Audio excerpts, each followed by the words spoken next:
Muy buenos días. A continuación, procederé a explicar los elementos del tipo penal del delito de lavado de activos. Para ello, iniciaré con una breve introducción a ese delito, luego al concepto de tipo penal y finalmente desarrollaré lo relativo a los elementos del mismo tipo.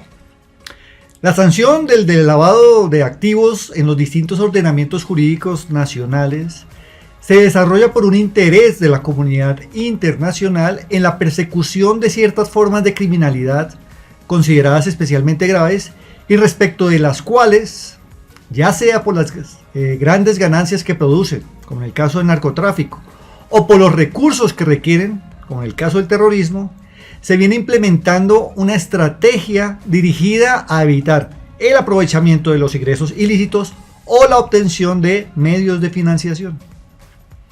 El origen de la prohibición del lavado de activos se encuentra en la Convención de Viena de 1988, que fue incorporada a nuestro derecho interno en la Ley 67 de 1993. En la actualidad, el lavado de activos se encuentra previsto en el artículo 323 del Código Penal, y al tenor de este artículo se corresponde con el entendimiento del delito examinado como un proceso, es decir, como una serie de actos encaminados a diluir el origen ilícito de los bienes provenientes de ciertos delitos y responde a las ideas de criminalizar las distintas fases y formas de intervención en dicho proceso y de minimizar los beneficios económicos derivados de la realización de los delitos previos. Ahora bien, ya que nos vamos a referir a los elementos del tipo penal, lo primero es entender a qué nos referimos con tipicidad. Pues bien, la tipicidad consiste en la adecuación de la conducta realizada por el sujeto a un tipo penal previsto legalmente. El tipo penal es un instrumento legal que prevé las conductas prohibidas e integra el supuesto de hecho de las normas penales. Y el tipo penal se compone primordialmente de elementos objetivos y subjetivos.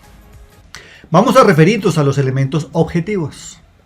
El primero de ellos es el bien jurídico penal tutelado y junto a él me referiré al sujeto pasivo del delito. Acorde con lo que sugiere su ubicación actual en el Código Penal, el bien jurídico penal protegido es el orden económico social, que es un bien jurídico penal supraindividual cuyo titular, el sujeto pasivo del delito, es el Estado, el sistema de organización y planificación general de la economía de un país que se estructura sobre el equilibrio existente entre la intervención estatal y la economía de mercado, incluidas las libertades económicas y de empresa. Teniendo claro ello, el sujeto activo, acorde con la redacción legal, es de carácter común o indeterminado. En tal virtud no se requiere de ninguna calidad o condición especial para ser considerado autor del mismo.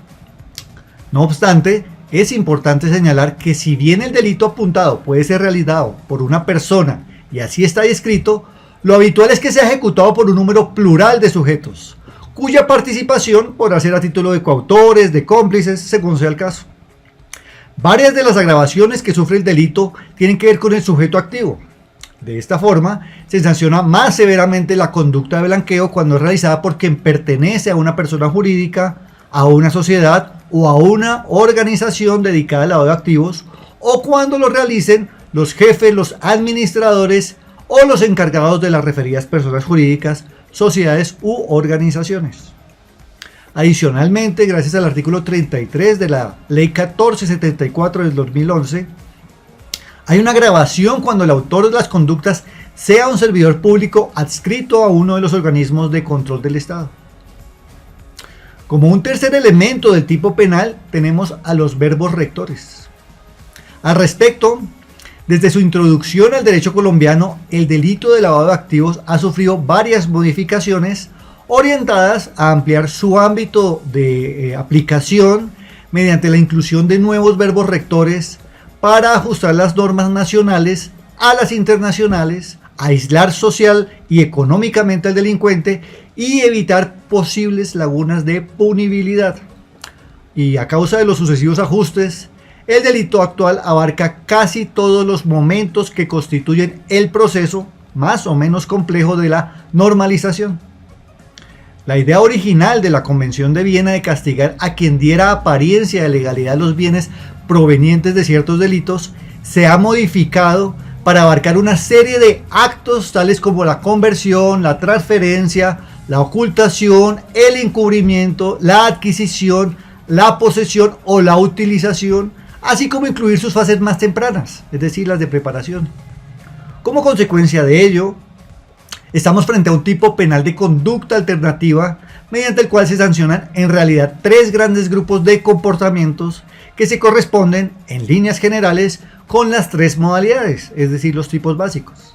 En primer lugar, adquirir, resguardar, invertir, transportar, transformar, almacenar, conservar, custodiar o administrar bienes que tengan su origen mediato o inmediato en ciertas actividades delictivas.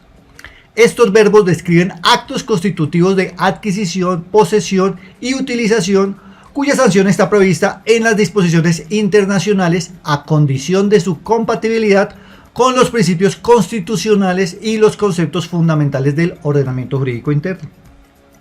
En segundo lugar, dar a los bienes provenientes de determinadas actividades delictivas apariencia de legalidad o legalizarlos.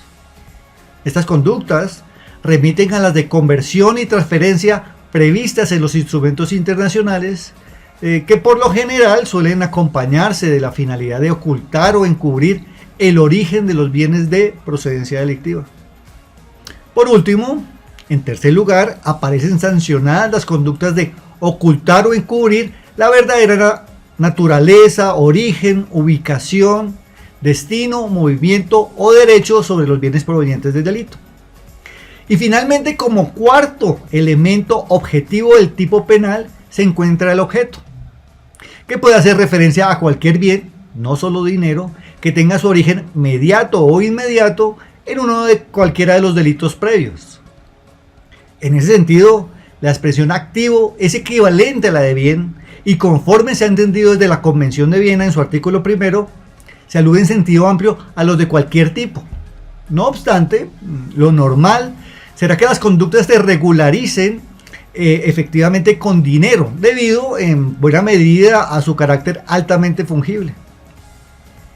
Desde luego es imprescindible que dichos bienes tengan un origen ilícito, lo cual significa que han de estar asociados a un delito que los especialistas denominan fuente y algunos instrumentos internacionales determinantes.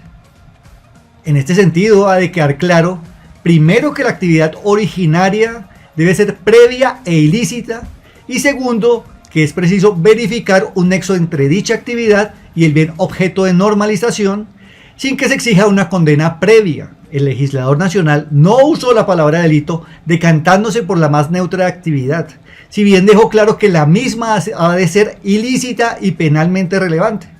De esta forma, eludió la discusión sobre la necesidad de una sentencia condenatoria anterior asociada a la expresión delito y permitió afirmar la autonomía del lavado de activos frente a los delitos fuentes.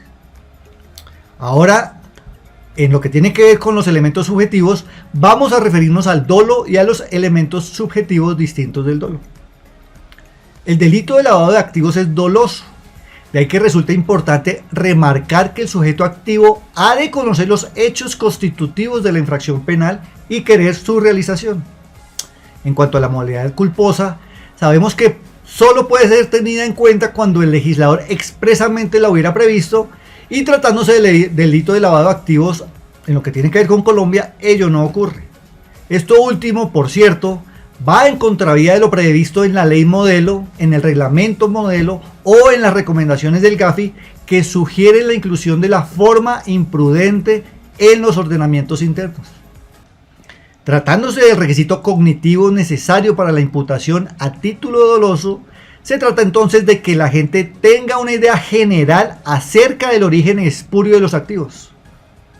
Y adicionalmente, esta información debe conocerse al momento de adquirir u obtener el bien respectivo o de ejecutar el acto constitutivo de blanqueo. Analizados los aspectos interno y externo, hasta aquí la explicación de los elementos del tipo penal de lavado de activos. Muy buenos días.